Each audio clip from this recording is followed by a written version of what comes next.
Bienvenue aux éditions Arte Politeia qui vous présentent la suite du livre La Bienheureuse pour la Révolution mondiale pacifiste à l'adresse des peuples constituants, écrit et lu par Jean-Paul Alonso.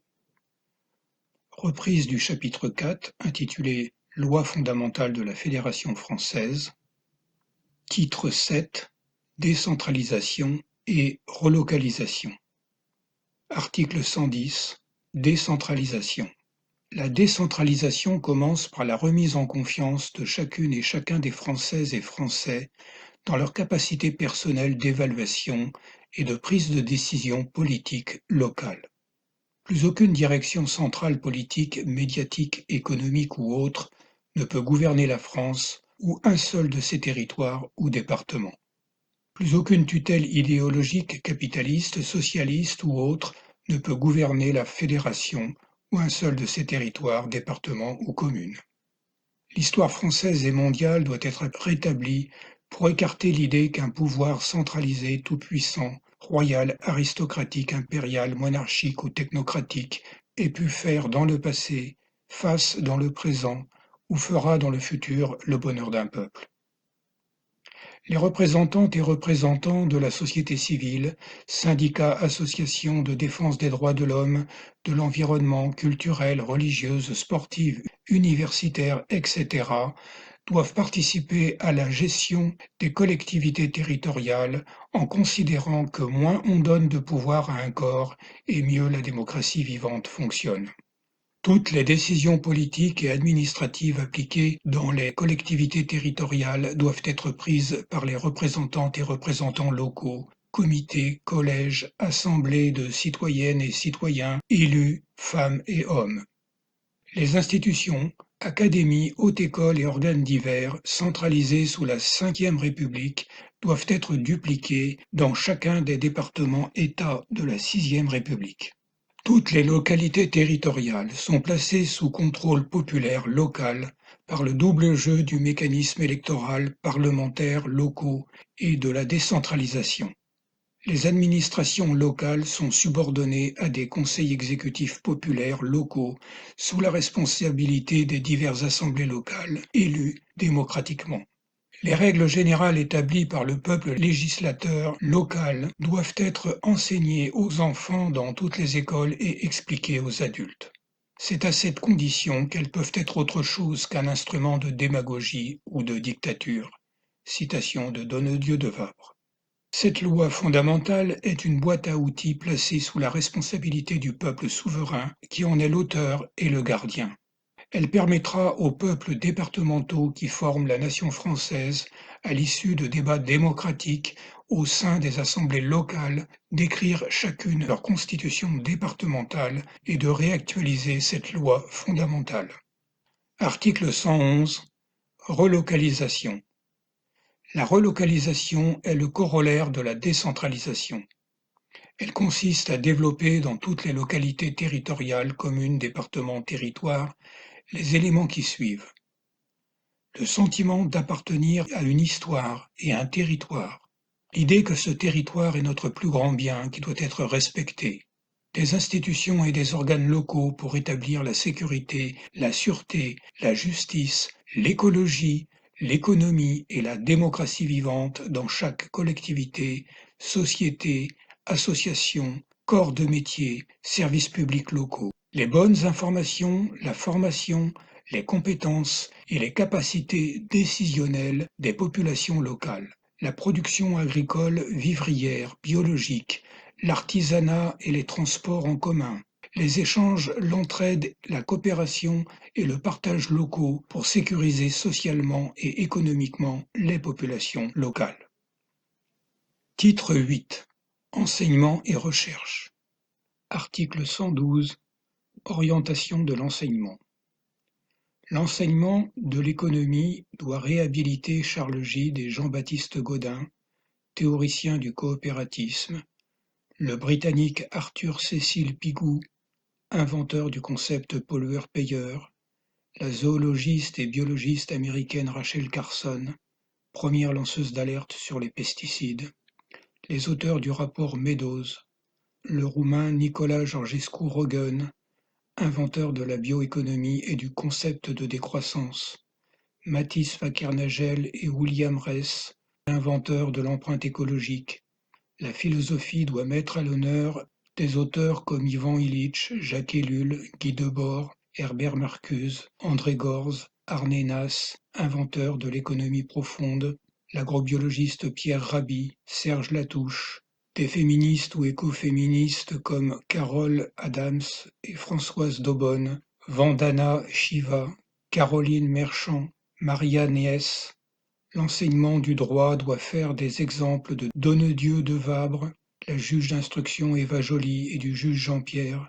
Les programmes scolaires et universitaires doivent éveiller l'appétence des élèves pour les valeurs spirituelles, le contrôle de soi, la culture et les arts, la recherche des meilleures pratiques de vie et du bien-être, l'amour universel, les vertus du don et du pardon. Article 113. Organisation de l'instruction et de la formation. La fédération, les départements et les communes veillent ensemble à la qualité et à l'accessibilité de tous les jeunes et adultes, à l'enseignement général et à la formation professionnelle. Ils doivent coordonner leurs efforts et coopérer à cet effet. Ils s'emploient à ce que les filières générales et professionnelles trouvent une reconnaissance sociale équivalente. Ils valorisent et développent l'apprentissage professionnel in situ. L'instruction publique est gratuite et du ressort des communes et des départements. La fédération gère le calendrier des examens, des rentrées et des vacances scolaires sur tout le territoire. La fédération accorde des contributions et des aides destinées aux étudiantes et aux étudiants en supplément du revenu universel quand ils en ont besoin. Article 114. Qualité de l'instruction. La fédération encourage l'ouverture d'écoles primaires qui appliquent les différentes méthodes d'enseignement Montessori, Freinet, Steiner, recommandées par la Ligue internationale pour l'éducation nouvelle. Elle encourage des expériences scolaires qui considèrent que l'enfant est capable d'autodétermination et qu'il faut lui attribuer une certaine liberté afin de l'accompagner dans son développement sans exercer de contraintes sur lui. Les établissements scolaires publics et privés, communaux et départementaux pourvoient à l'enseignement d'un tronc de connaissances générales obligatoires essentielles défini par la fédération. Le reste des matières enseignées est décidé par les établissements scolaires. Les communes et les départements pourvoient à une formation spéciale pour les enfants et adolescents surdoués et handicapés. Des écoles particulières peuvent être ouvertes à cet effet. Les communes et les départements peuvent recevoir des subventions ou du matériel de la fédération à cet effet. Article 115. Formation à la citoyenneté. La formation à la citoyenneté relève de l'enseignement obligatoire, de l'exemplarité des parents et de l'ensemble de la communauté.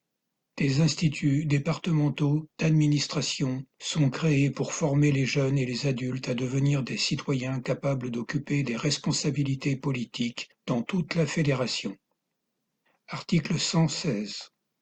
Haute école d'administration. La fédération ouvre et gère et entretient des instituts internationaux d'administration. Elle peut verser des contributions à de hautes écoles privées équivalentes.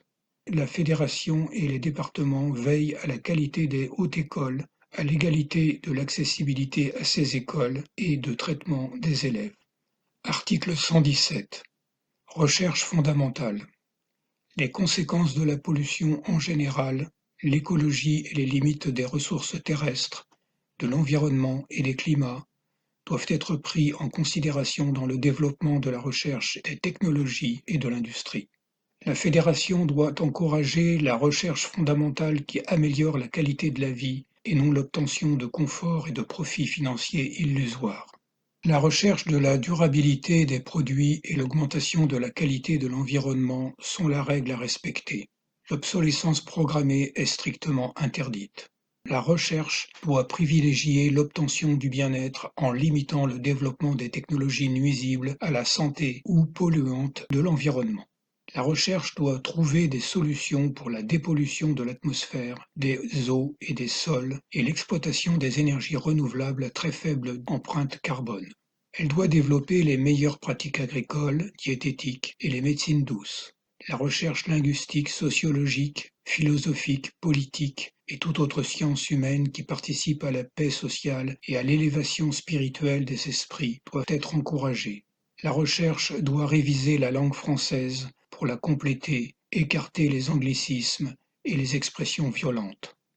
La recherche doit établir les meilleures méthodes politiques, scrutins, circonscriptions, organes, institutions, etc., pour l'accomplissement de la démocratie vivante et de la souveraineté du peuple. En collaboration avec les autres instituts internationaux de linguistique, la recherche doit établir un dictionnaire social, politique, économique et environnemental international. La recherche doit établir les meilleures réformes à apporter aux institutions internationales, ONU, Banque mondiale, FMI, OMC, OMS, etc., pour les rendre plus justes, équitables et utiles au genre humain, préserver la nature, la paix et la prospérité de tous les peuples. La recherche doit établir les meilleures méthodes pour entretenir de bonnes relations diplomatiques applicables dans les instituts d'arbitrage internationaux pour pacifier les rapports entre les peuples, favoriser le consensus et les bonnes décisions communes, la paix dans le monde et le respect de la nature. La recherche qui vise la transformation des plantes, des animaux et des êtres humains avec des technologies de laboratoire, notamment le transhumanisme et l'eugénisme, est interdite. La recherche doit trouver les meilleures implantations urbaines, bien intégrées dans les paysages, harmonieuses au regard, conçues avec des matériaux recyclables, aux intérieurs lumineux et bien aérés qui protègent la santé. L'urbanisme doit participer à la régénération de la nature plus qu'il ne la détruit. La recherche doit développer des transports en commun urbains et interurbains confortables qui possèdent une très faible empreinte carbone. La fédération peut encourager, gérer, créer, reprendre ou céder des centres de recherche. Un plan décennal de la recherche est décidé par l'Assemblée fédérale en relation avec les départements, les instituts de recherche et de statistiques nationaux et internationaux. Des ententes et programmes de recherche internationaux sont établis pour mutualiser les compétences, les dépenses et les savoirs. Les programmes et l'avancement des recherches nationaux et internationaux, avec leurs effectifs et leurs coûts, doivent être accessibles à tout le monde. Formation continue.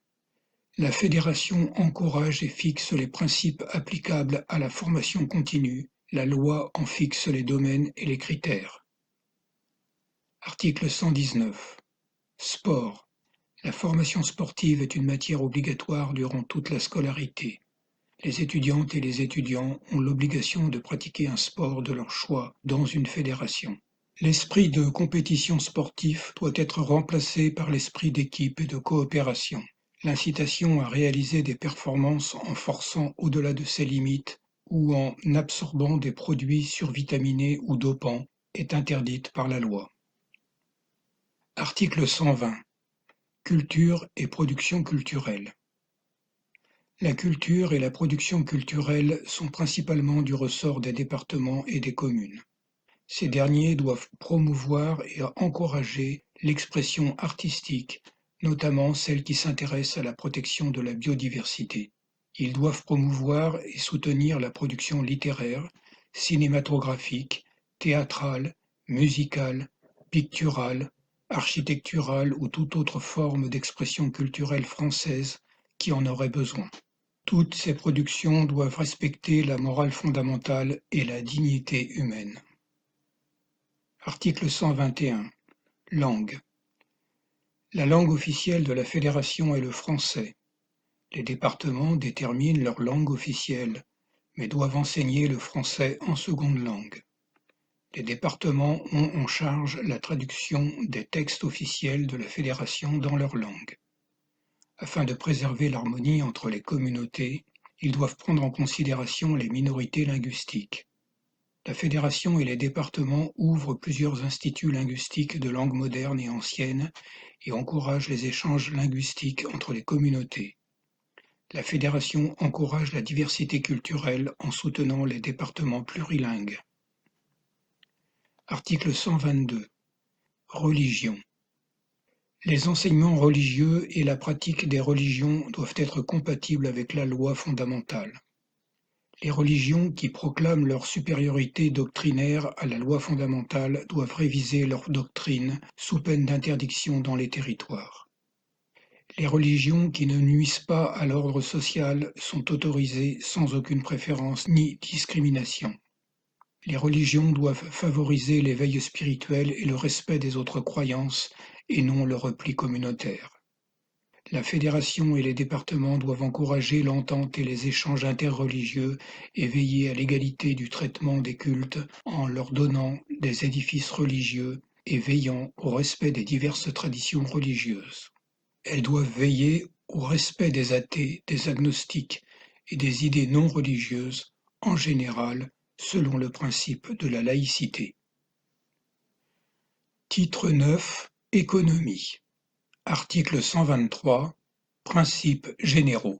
L'économie doit servir le développement du bien-être et de la prospérité de l'humanité qui sont indissociables de celle de la terre, des animaux et des plantes.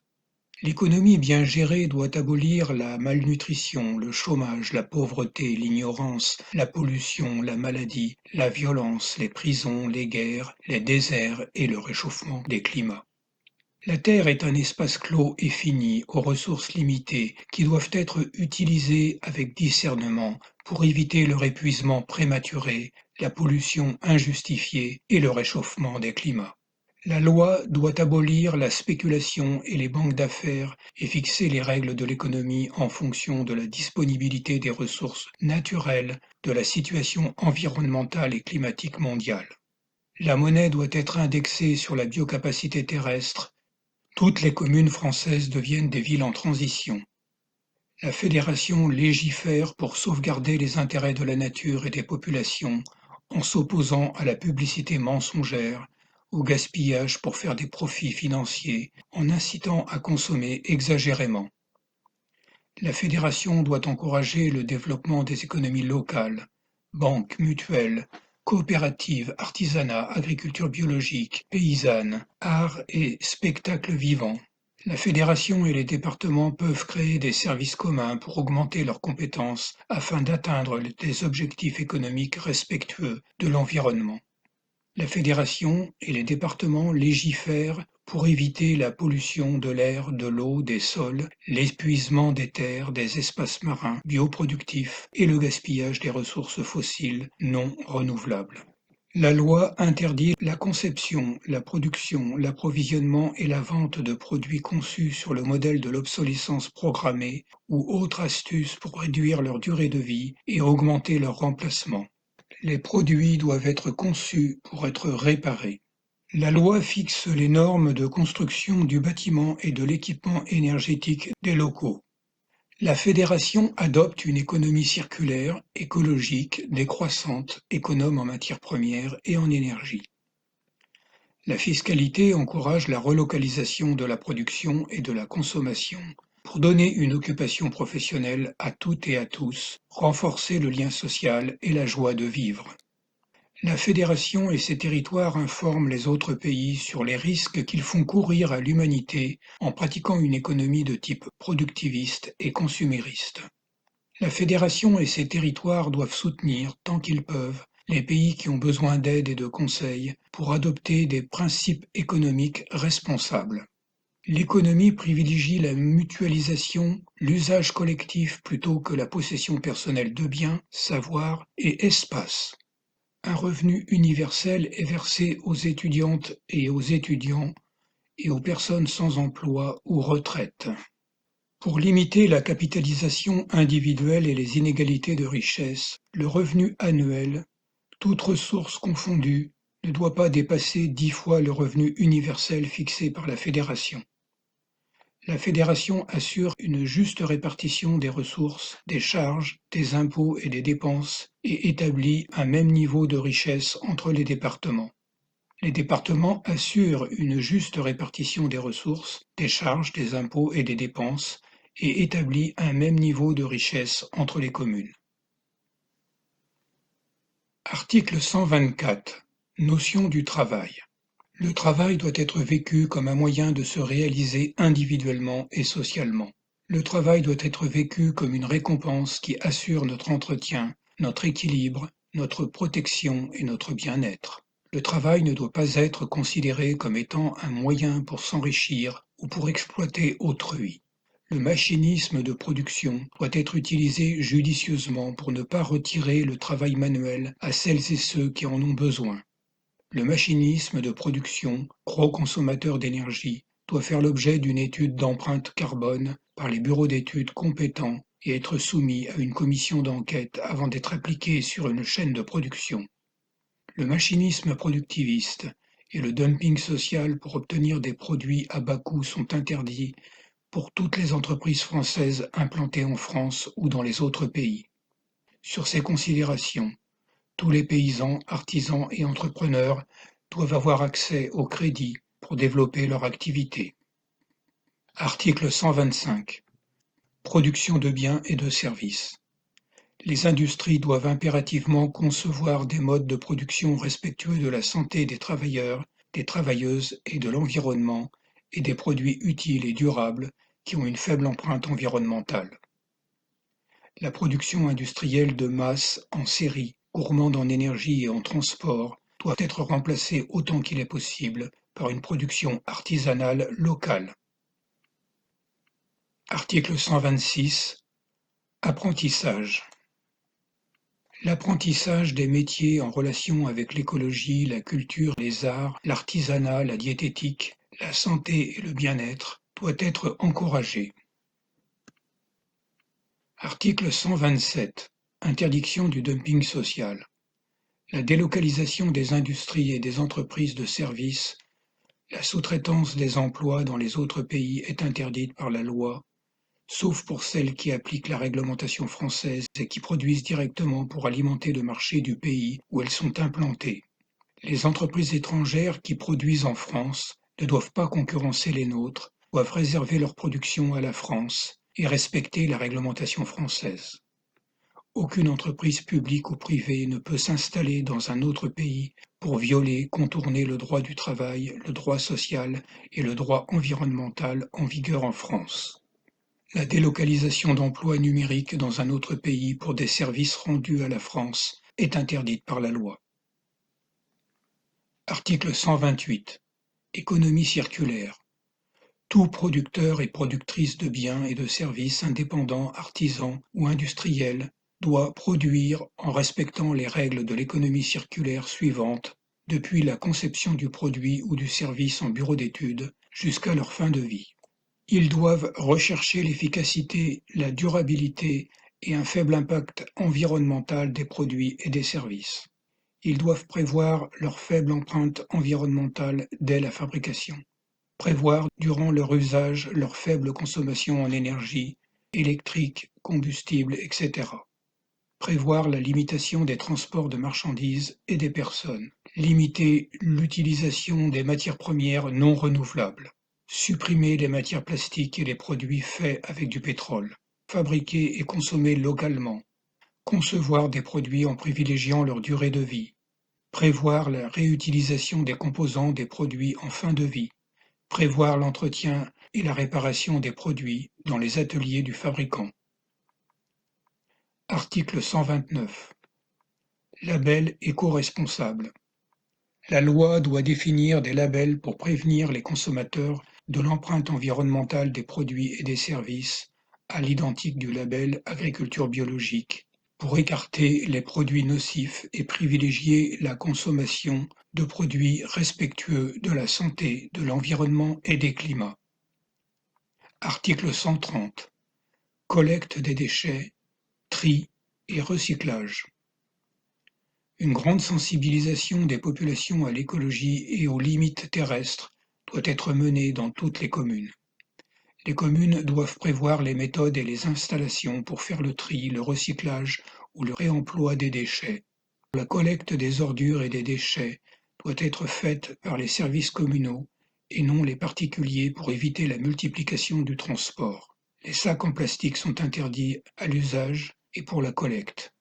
Les déchets réutilisables doivent être acheminés vers des centres certifiés qui les redistribuent à des entreprises pour leur réemploi.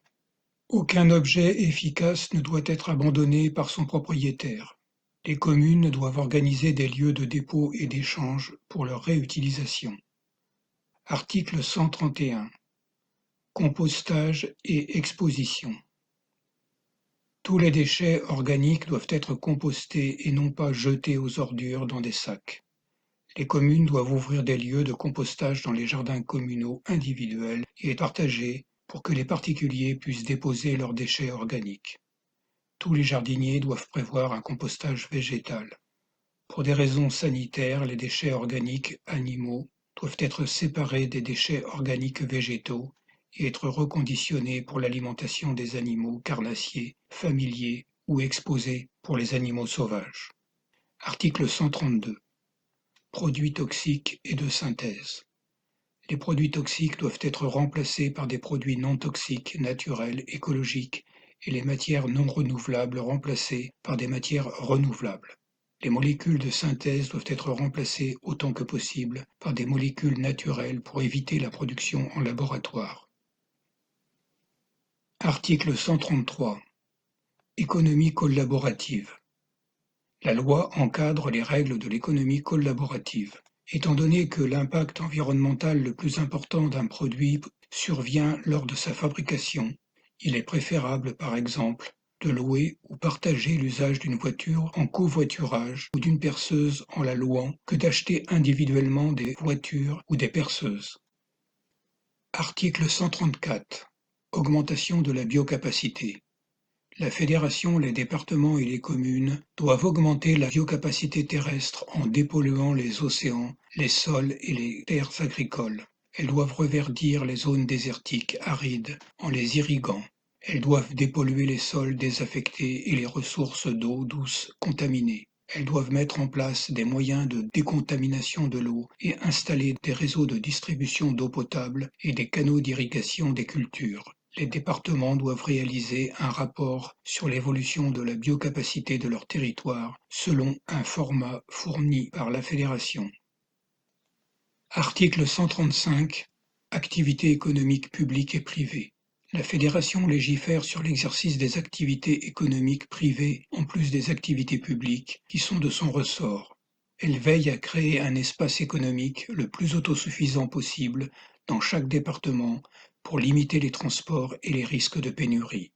Les départements garantissent aux personnes la possibilité d'exercer une profession digne en fonction de leurs souhaits, de leurs capacités et de leur formation. L'apprentissage d'un métier est encouragé pour toutes les personnes depuis l'adolescence.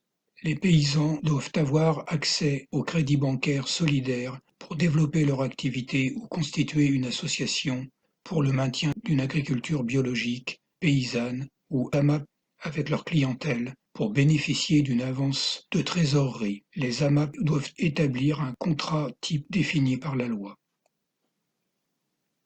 Article 136. Société coopérative de production ou SCOP.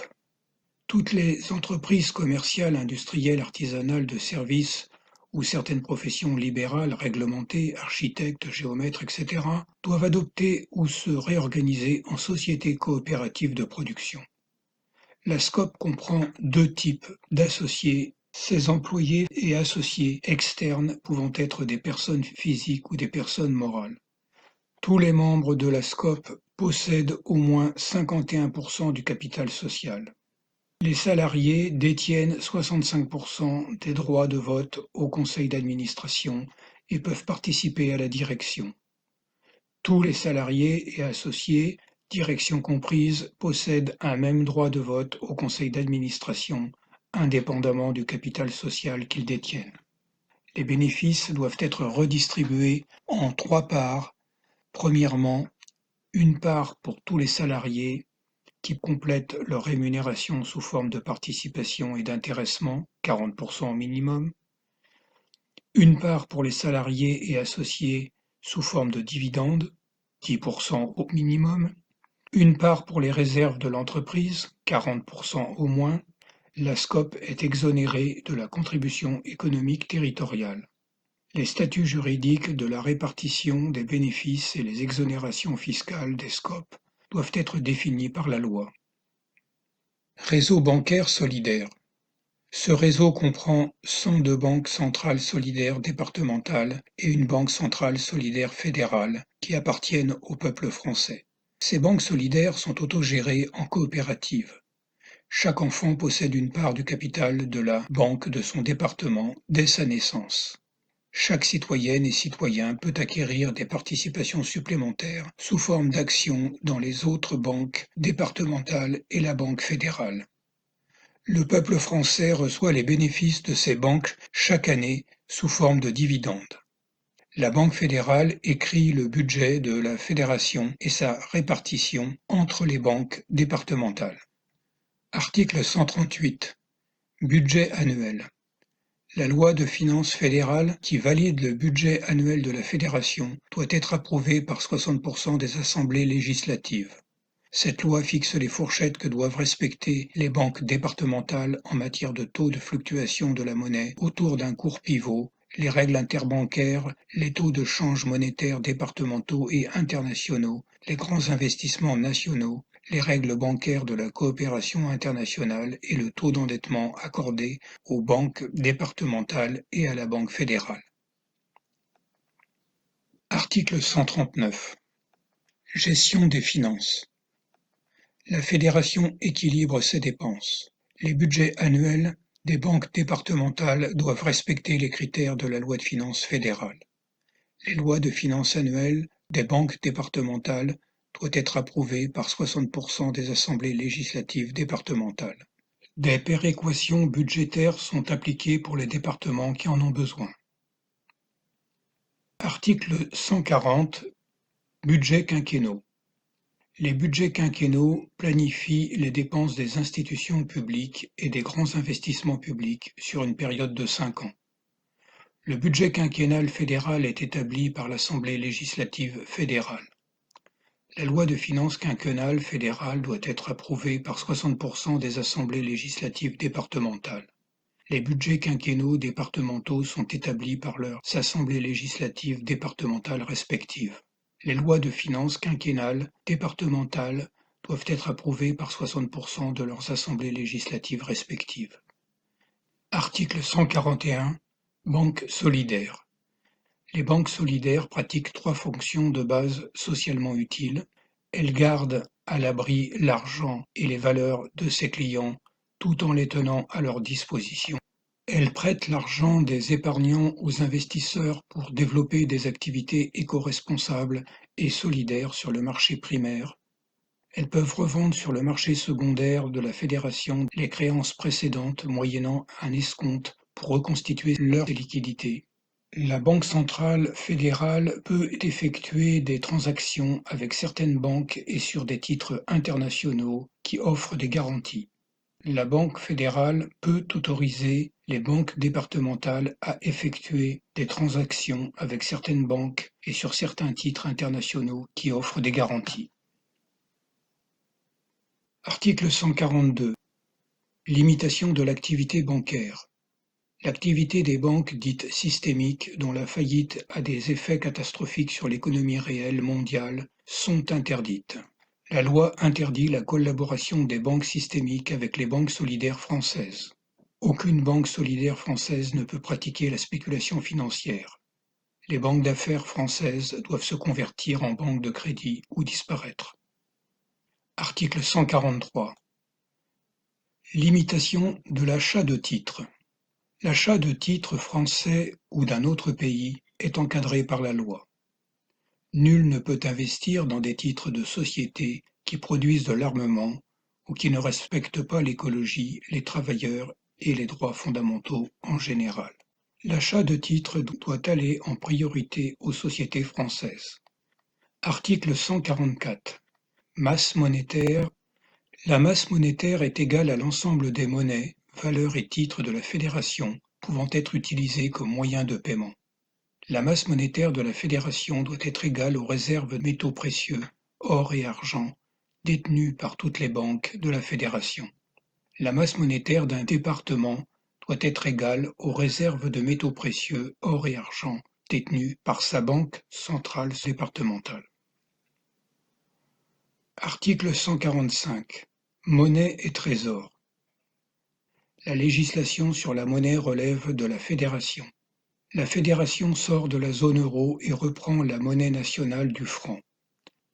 La Fédération conserve provisoirement les pièces en euros en apposant la surcharge Fédération française sur les billets de banque et un poinçon sur les pièces de 1 à 2 euros. Les marques Fédération française garantissent la convertibilité en or de toute la monnaie en circulation. Le surcroît de monnaie en euros est restitué à la Banque centrale fédérale. La Banque fédérale est compétente pour battre monnaie et émettre des billets de banque qui ont une valeur internationale. Chaque commune et département peut émettre des monnaies locales sans perdre de vue que leur coût est supérieur à la monnaie fédérale. La monnaie est un facilitateur des échanges et non un instrument de spéculation. Ce faisant, la Banque fédérale mène une politique monétaire servant les intérêts généraux du pays. La Banque fédérale constitue les réserves monétaires nécessaires. Le rôle de la monnaie est réservé aux échanges commerciaux et à l'approvisionnement de fonds réservés aux investissements dans les biens et les services des entreprises d'intérêt public ou privé. La monnaie réelle ou en espèces accourt pour tous les achats inférieurs à une somme fixée par la loi. Les monnaies électroniques sont réservées au paiement de biens et de services pour une somme égale et supérieure à une valeur fixée par la loi. Les monnaies électroniques virtuelles réservées à la spéculation sont interdites par la loi. La spéculation financière sur les monnaies françaises ou étrangères est interdite par la loi. Une fois les constitutions établies, la Fédération française administre le trésor public en déléguant la gestion du stock d'or fédéral aux banques centrales solidaires départementales. La Banque fédérale et chaque banque départementale détient et gère chacune le stock d'or qui leur a été attribué par la Fédération. Article 146. Politique des taux financiers. La Fédération fixe ces taux et la fourchette des taux directeurs que doivent respecter les banques départementales. Taux d'épargne, taux de crédit à court terme, moyen terme et long terme, taux marginal, etc. Article 147. Taux d'imposition. La Fédération fixe le barème d'imposition et le seuil de non-imposition. Le barème d'imposition en taux marginaux est remplacé par un barème en taux moyen qui est plus avantageux pour les revenus les plus faibles. Article 148. Banque. La loi fédérale fixe les règles applicables dans les banques, les fonds de placement, l'activité bancaire et boursière, et les domaines voisins comme les fonds des assurances et les mutuelles. Les banques de crédit doivent disposer de fonds propres égal à 50% des crédits émis.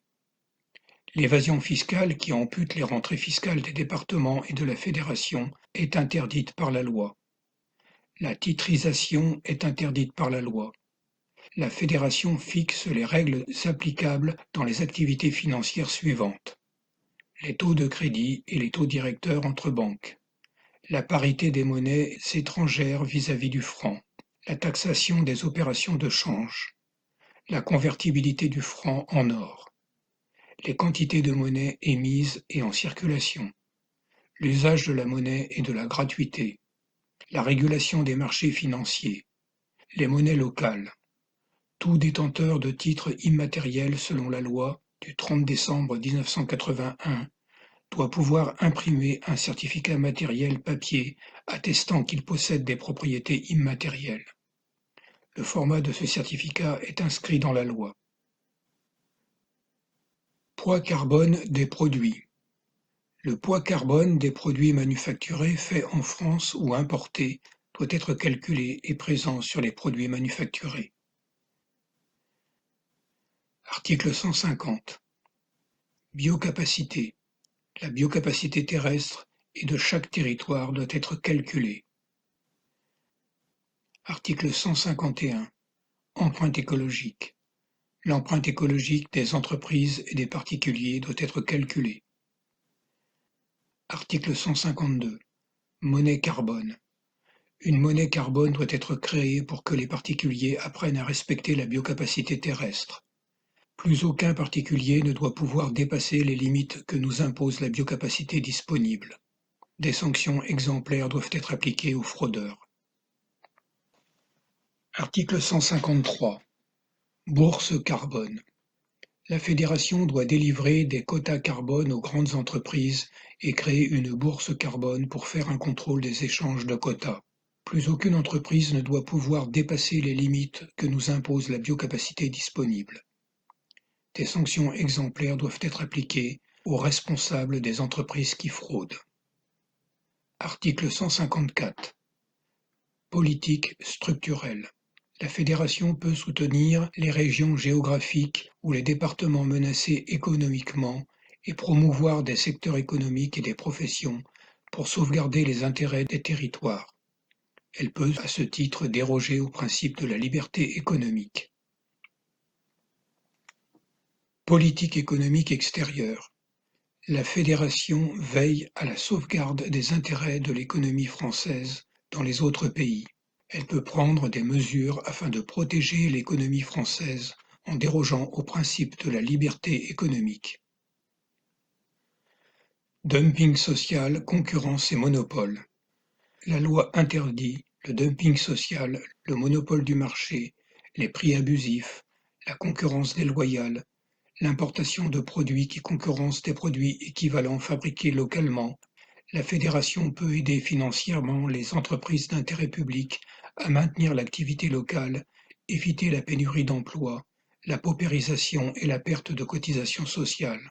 La Fédération peut intervenir dans la gestion d'une entreprise pour préserver les intérêts économiques français.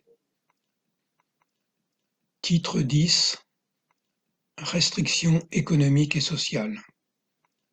Article 157. Produits, matériels et technologies dangereux. La Fédération recherche des solutions durables pour éliminer du marché les produits, matériels et technologies dangereux et interdire leur entrée sur les territoires français. À ce titre, la Fédération légifère pour les limiter, les supprimer ou les remplacer le plus rapidement possible. La Fédération met en place les règles de prévention à respecter pour protéger les travailleurs et les usagers qui manipulent des produits, matériels et technologies dangereux. Les agents chimiques, polluants, agents et procédés cancérogènes, mutagènes ou toxiques pour la reproduction, pour la biodiversité, les climats.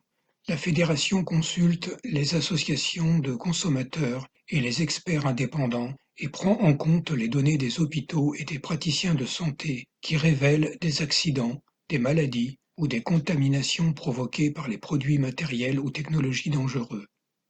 Les associations de consommateurs peuvent déposer des plaintes et se constituer en partie civile contre une personne physique ou morale, privée ou publique, qui aurait manqué à sa mission de protection des personnes après avoir été informée de la dangerosité d'un produit, d'un matériel ou d'une technologie. Les produits dangereux sont des produits d'origine naturelle ou fabriqués de forme solide, poudreuse, liquide, gazeuse, de poussière, de fumée, de brouillard, de particules, de fibres, etc. Certains produits d'un usage courant, vêtements, maquillage, entretien corporel ou ménager, lotions, crèmes, parfums, textiles, bougies, colle, vernis, peinture, etc. peuvent être dangereux. Sont reconnus d'emblée dangereux pour la santé le tabac brut et manufacturé, les stupéfiants et drogues licites ou illicites, les boissons distillées, sucrées et autres, les alcools, le vin, la bière, les produits pétroliers, les huiles minérales, les différents types de gaz, etc. Sont reconnus à éviter pour la santé certains aliments frais ou transformés non labellisés agriculture biologique, les plantes génétiquement modifiées dites OGM. Sont dangereux également les matériels et installations suivants: les véhicules à moteur à explosion aux hydrocarbures raffinés ou au gaz, les véhicules à moteur électrique avec batterie au lithium ou autres métaux alcalins, les centrales nucléaires, les armes, les systèmes d'armement conventionnels, les systèmes d'armement non conventionnels nucléaires, biologiques, gazeux, laser, toutes les armes connues et inconnues de destruction. Les technologies dangereuses sont celles qui utilisent du gaz, des produits pétroliers, la fracturation hydraulique, des combustibles nucléaires, des ondes électromagnétiques, des intrants artificiels, etc. La Fédération établit l'inventaire exhaustif et les nomenclatures des produits, matériels et technologies dangereux. Elle publie la classification de leur niveau de risque et de dangerosité pour l'homme et l'environnement et les climats, les signalisations obligatoires de données de sécurité panneaux, etc., les mesures préventives et les consignes à mettre en œuvre en cas d'accident.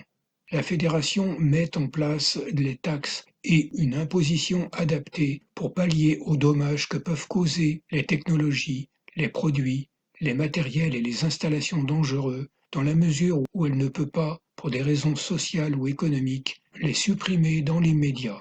Les taxes et les impositions majorées appliquées à cette fin doivent être proportionnées pour ne pas causer de déséquilibre économique conjoncturel. La Fédération emploie ces taxes et l'imposition majorée pour informer les populations avec des lois et des règlements sur les précautions à prendre pour la manipulation, le transport des produits, les matériels et les installations dangereux, les risques d'incendie, d'explosion, de contamination ou les risques liés au déversement accidentel de produits toxiques dans l'environnement. La Fédération et les départements mettent en place les lois ou des arrêtés pour limiter la vitesse des véhicules responsables de la pollution atmosphérique. Ces véhicules font l'objet de taxes et sont progressivement retirés de la circulation. Les camions poids lourds font l'objet de taxes proportionnées à leur nuisance. Les transports en commun et le ferroutage sont encouragés. Article 158. Publicité mensongère. La Fédération prend des mesures destinées à protéger les consommatrices et les consommateurs des mensonges et abus publicitaires et des produits dangereux pour la santé et l'environnement. La publicité et la propagande qui utilisent des concepts psychologiques pour séduire la clientèle et non vanter la qualité des services et des produits en question sont interdites par la loi. Les incitations publicitaires au gaspillage, au gain, à la violence en général, aux drogues, aux addictions, au militarisme, aux activités morbides ou qui ne respectent pas l'écologie, l'économie décroissante et circulaire, sont interdites par la loi. La Fédération légifère sur les voies de droit ouvertes aux personnes et aux organisations de consommateurs pour informer et protéger des abus et des dangers liés à la consommation. Article 159. Prostitution et exhibition sexuelle. La prostitution et l'exhibition sexuelle sur la voie publique, les parcs publics, les espaces naturels, les commerces privés ou publics de consommation courante sont interdites par la loi. Toutes les personnes doivent avoir une tenue vestimentaire et une attitude morale et normale au su et vu de toutes et de tous. Tout prostitué, homme, femme, transsexuel ou transsexuelle femme, doit être déclaré, suivi médicalement et psychologiquement. Une formation professionnelle est assurée aux prostituées. Les prostituées doivent pratiquer leur métier dans des maisons de plaisir déclarées à l'administration. La prostitution est interdite par la loi à toute personne âgée de moins de 25 ans. L'exploitation sexuelle de personnes non consentantes pour assouvir ses envies personnelles ou pour la livrer à la prostitution, la pornographie ou autres exhibitions ou actes préjudiciables à son intégrité physique, mentale et morale est interdite par la loi. Article 160. Armes et matériel de guerre. La Fédération légifère pour limiter les armes blanches et les armes à feu et les munitions. Elle interdit la fabrication, la détention et l'usage militaire privé ou public de gaz de combat, des armes biologiques ou toute autre arme létale. L'arme atomique et ses dérivés nucléaires et radioactifs sont retirés de l'arsenal militaire français. Une autorisation et un suivi spéciaux sont faits des personnes habilitées à l'usage civil ou privé des armes létales. La Fédération légifère sur la fabrication, l'acquisition, la distribution, l'importation, l'exportation et le transit d'armes de guerre et de matériel de guerre. Les matériels de guerre à usage privé sont interdits par la loi. L'exportation d'armes et de systèmes d'armement est interdite par la loi, sous réserve d'honorer les derniers contrats d'armement signés sous la Ve République. Article 161. Jeux d'argent. La législation sur les jeux d'argent et les loteries relève de la Fédération. Considérant les dangers que présentent certains jeux de hasard, une concession de la Fédération est nécessaire pour ouvrir et exploiter une maison de jeux.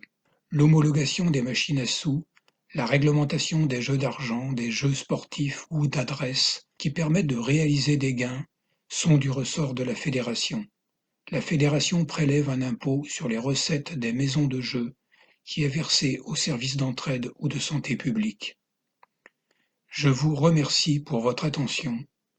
Vive la révolution mondiale pacifiste.